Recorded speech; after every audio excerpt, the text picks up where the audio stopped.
Hi everyone, আসসালামু আলাইকুম। আজকে আমি আলোচনা করব কিভাবে আমরা লিস্ট অফ হেডিং সলভ করব। I know it is a very difficult question এবং অনেকে এটা সলভ করার সময় ঘাবড়াই যায়। সো আজকে আমি শেয়ার করব কিভাবে আপনারা ইজিয়েস্ট ওয়েতে লিস্ট অফ হেডিং সলভ করবেন। So let's start the video and let's move to the laptop screen. এইখানে কিছু স্ট্র্যাটেজিস নিয়েছি যেগুলো ফলো করলে লিস্ট অফ হেডিং সলভ করা খুবই সহজ হয়ে যাবে। প্রথম হলো সলভ ইট লাস্ট। অনেকেই এটা প্রথমে করে, আবার অনেকেই এটা লাস্টে করে। সো লাস্টে করলে যেই বেনিফিটটা আপনি পাবেন সেটা হলো আপনি যখন লিস্ট অফ হেডিং সলভ করবেন অবশ্যই এর সাথে অন্য অন্য কোয়েশ্চন টাইপগুলো থাকবে। মানে একটা রিডিং প্যাসেজে শুধু লিস্ট অফ হেডিং থাকবে না, তাই না? যখন আপনি ওই কোয়েশ্চন টাইপগুলো সলভ করবেন তখন আপনার প্যাসেজটা ভালো করে পড়া হয়ে যাবে। তখন আপনি লিস্ট অফ হেডিং সলভ করলে আপনার জন্য অনেক সহজ হয়ে যাবে। Cross out the example if any. যদি কোনো ধরনের এক্সাম্পল থাকে তাহলে ওইটা ক্রস করে ফেলবেন। If you want to multiply your productivity, আপনি যদি আপনার প্রোডাক্টিভিটিটা মাল্টিপ্লাই করতে চান, try underlining keyword from other question. অন্যান্য কোয়েশ্চেনগুলো আপনি আন্ডারলাইন করতে পারেন। Do not read the heading first. হেডিংগুলো প্রথমে পড়া যাবে না। লিস্ট অফ হেডিং মানে কি? ধরেন একটা পেসেজের হেডিং কি হতে পারে ওইটা আপনাকে সিলেক্ট করতে হবে এবং হেডিংগুলো আপনার অপশনে থাকবে। Read the sentence if you are confident decide the answer. আপনাকে সেন্টেন্সটা পড়তে হবে, আপনি যদি কনফিডেন্ট থাকেন তাহলে আপনার আনসার ডিসাইড করতে হবে। If not read further. যদি আপনি কনফিডেন্ট না থাকেন তাহলে আপনাকে আরও পড়তে হবে। You may have to skip the first two paragraph. আপনাকে প্রথম দুইটা প্যারাগ্রাফ স্কিপ করতে হবে। Be aware of distracting keyword. Distracting keyword নিয়ে আপনাকে সতর্ক থাকতে হবে। অনেক ধরনের কিওয়ার্ড থাকে যেগুলো ডিস্ট্রাক্টিং, মানে এগুলো আপনাকে ভুল আনসার সিলেক্ট করার জন্য জোর করবে। Relax, it's okay. Relax, it's okay to get one or two question wrong. আপনি যদি একটা দুইটা কোয়েশ্চেন রং করেন লিস্ট অফ হেডিংয়ে তাহলে এটা কোনো ব্যাপার না, রিল্যাক্স থাকবেন। In the list of heading don't get lost in keyword. কিওয়ার্ডে হারিয়ে যাবেন না। Look out for the sentence that summarises the text. Answer do not come in order.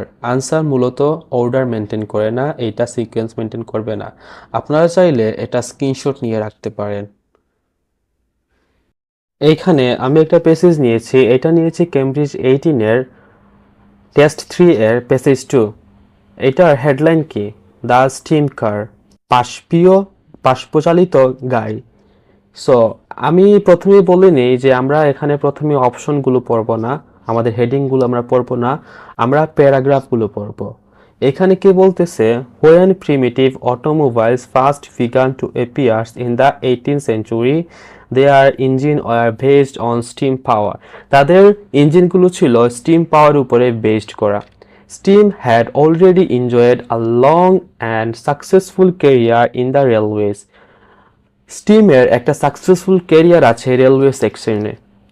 So it was only natural that the technology evolved into miniaturized version which was separate from the trains, যেটা trains থেকে আলাদা হবে।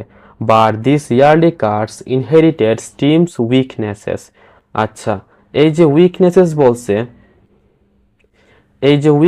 বলছে, এটা দ্বারা কি বুঝাইতেছে? Bad side বুঝাইতেছে, অবশ্যই good side বুঝাইতেছে না। Along with its changes, the boilers had to be lit by hand and they required about 20 minutes to build up pressure before they could be driven. মানে চালানোর 15 মিনিট আগে, 20 minutes আগে এটার pressure build up করতে হয়, চালানোর কি 20 minute আগে।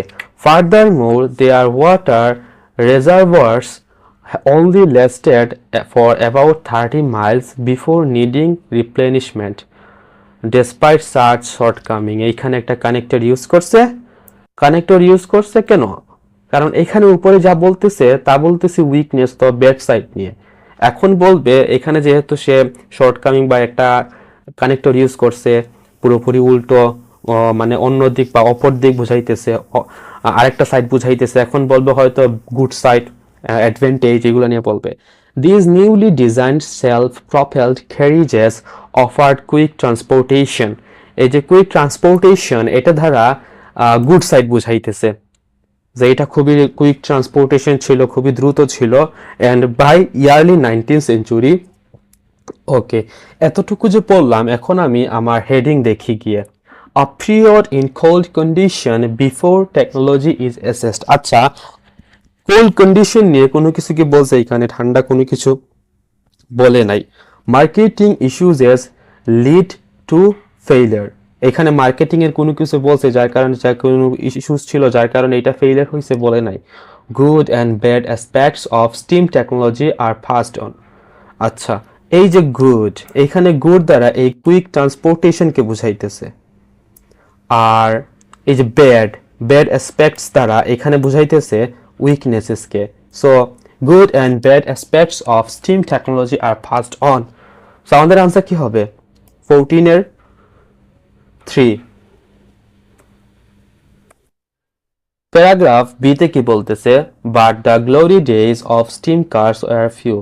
স্টিম কার্সের গ্লোরি ডেজ, ভালো দিনগুলো খুবই অল্প ছিল।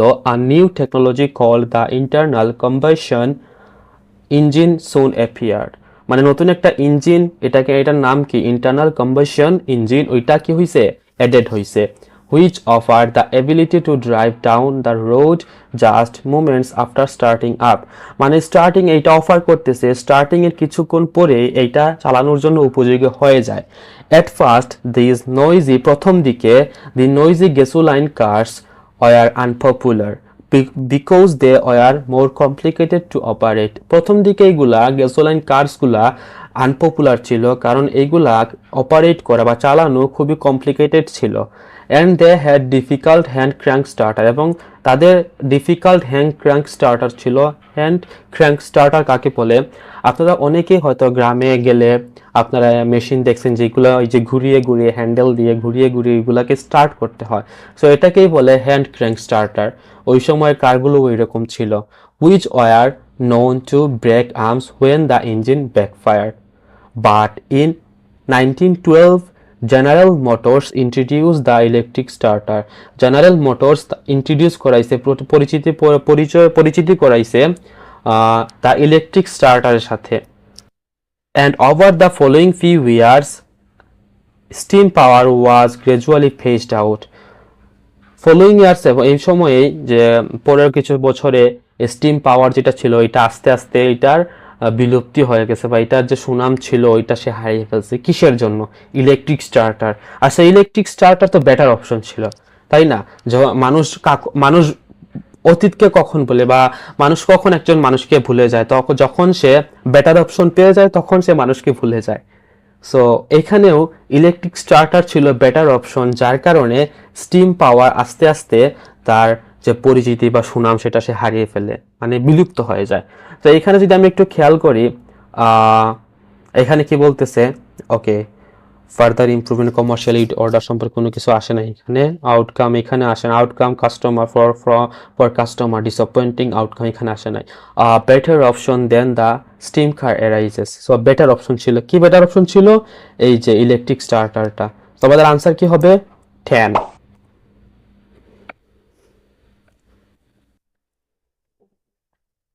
ওকে, এইখানে সবচেয়ে ছোট প্যারাগ্রাফ কোনটা আছে? এইখানে সবচেয়ে ছোট প্যারাগ্রাফ হলো গিয়ে প্যারাগ্রাফ ই। এখানে কি বলতেছে? Letter that year Avner Dovely delivered unhappy news to those eagerly waiting the delivery of their modern nucleus. তাদের মডার্ন নিউক্লিয়াসের জন্য যারা ওয়েট করতেছিল তাদেরকে আভনার ডভলি একটা আনহ্যাপি নিউজ ডেলিভার করছে।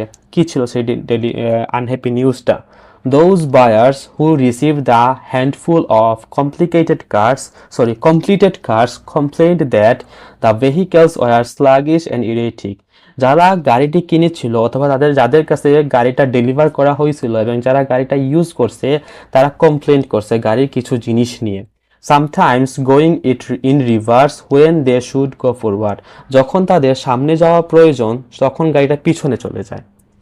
The new engine design, though innovative, was still plagued with serious glitches. মানে innovative এবং নিউ ইঞ্জিন ডিজাইন থাকার পরেও এটাতে কিছু সিরিয়াস গ্লিচেস ছিল। সো এইটা কি বলতেছে? আচ্ছা, এই যে বায়ার্সরা যে কমপ্লেইন করছে তারা কি ছিল? ডিসঅ্যাপয়েন্টেড ছিল না? তারা তো খুশি ছিল না গাড়িটা নিয়ে, তারা কমপ্লেইন করছে গাড়িতে বিভিন্ন সমস্যা দেখা দিছে। সো এইগুলা কি ছিল? কমপ্লেইন্ট ছিল তাদের। সো আমরা যদি একটু খুঁজি, এই যে বায়ার্স গুলো কি ছিল? কাস্টমার ছিল না? সো বায়ার্স গুলো যে আমরা একটু একটু যদি আমরা খেয়াল করি আমাদের অপশনগুলোতে, এখানে কাস্টমার্স আছে। লুক এট দিস, এখানে কি বলতেছে? আর ডিসঅ্যাপয়েন্টিং আউটকাম ফর কাস্টমারের কাছ থেকে ডিসঅ্যাপয়েন্টিং আউটকাম আসছে, রিভিউ সারা কি দিছে? ডিসঅ্যাপয়েন্টিং রিভিউ দিছে। সো আমাদের আনসার কি হবে? প্যারাগ্রাফ ই এর আনসার হবে 9 number.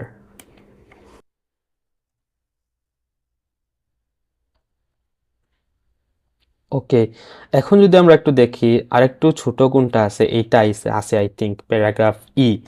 The brothers made one final attempt to produce a viable steam automobile.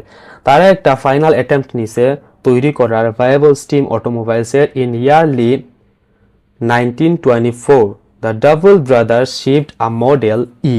তারা একটা মডেল ই শিফট করছে টু নিউ ইয়র্ক সিটিতে টু বি রোড টেস্ট করার জন্য by the automobile club of America, automobile club America এর ধারা। After sitting overnight in freezing temperature. এখানে কি বলছে দেখুন তো, ফ্রিজিং টেম্পারেচার। ওকে, কি বলতেছে? The car was pushed out into the road and left to sit for over an hour in the frosty morning air. Okay, আচ্ছা এখানে কি বলতেছি? Freezing temperature. এখানে ফ্রিজিং টেম্পারেচারের সাথে আমাদের কোন অপশনটা যায় একটু খেয়াল করেন, আপনারা একটু দেখেন।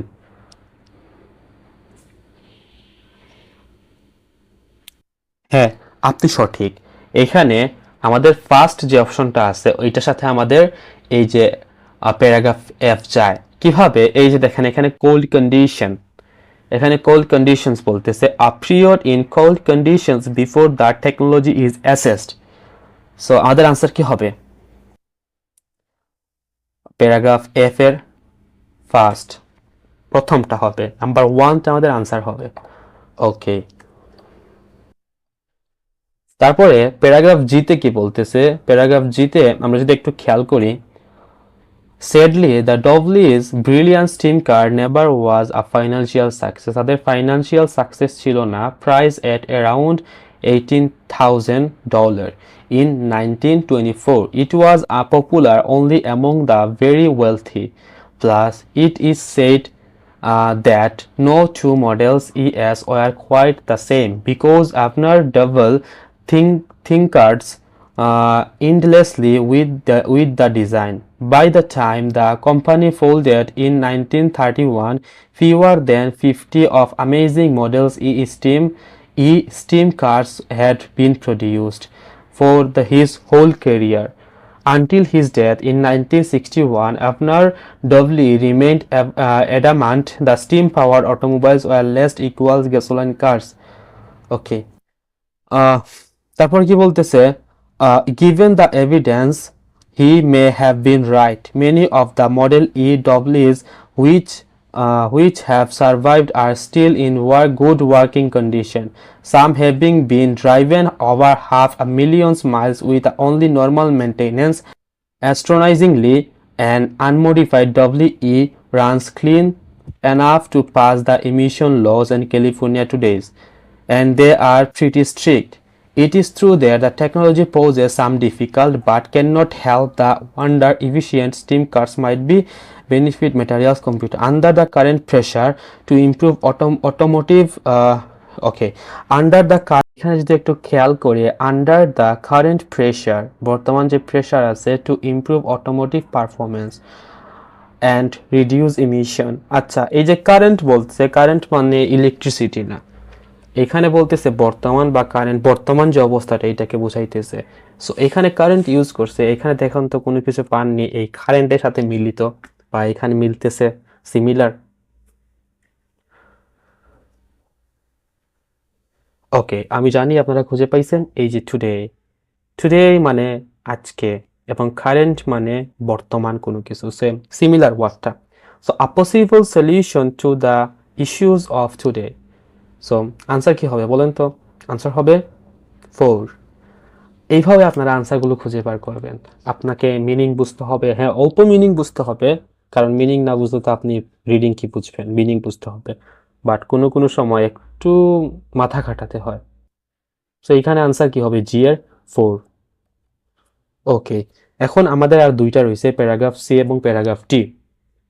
সো প্যারাগ্রাফ সিতে যদি আমি যাই, এটা খুবই বড় একটা প্যাসেজ। সো এখানে কি বলতেছে, even as the market was declining, four brothers made one last effort to rekindle the technology. Between 1906 and 1909, while still attending high school, তারা এখনো হাই স্কুল অ্যাটেন্ড করতেছে ওই সময়টায়। Avner Dovely and his three brothers built their first steam cars in their parents' basement. তারা তাদের প্রথম steam কারটা তৈরি করছে কোথায়? Parents বেসমেন্টে। in comprised parts taken from weak early steam car. প্রথম দিকের স্টিম কার থেকে ওরা এই যে কারটা, তারা স্টিম কারটা কালেক্ট করছে, বাট কিন্তু reconfigured the drive and engine of their own design. এই যে ইঞ্জিনটা তারা রিকনফিগার করছে তাদের ডিজাইন অনুযায়ী। Though it did not run well, এটা ভালো চলে নাই।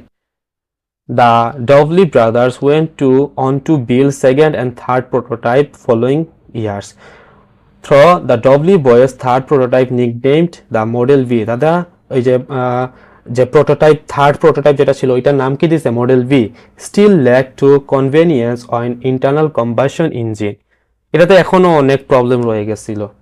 It drew the attention of automobile trade magazines due to its numerous improvement over previous steam cars. The Model V proved to be superior to gasoline automobiles in many ways. The high-pressure steam drove the engine pistons in virtual silence. এইগুলো আপনারা এখন খেয়াল করবেন, এইগুলো আমি নিতেছি, পরে বুঝাবো।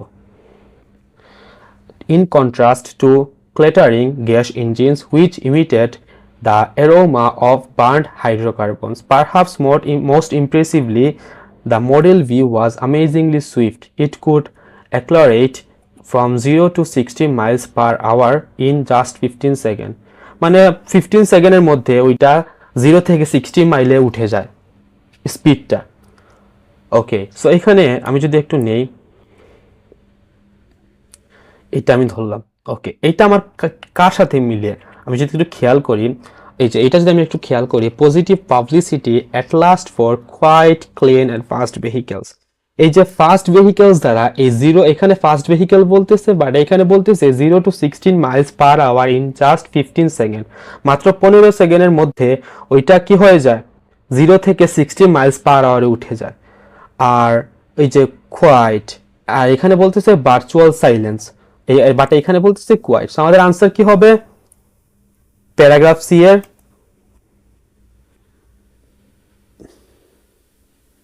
7, no 8,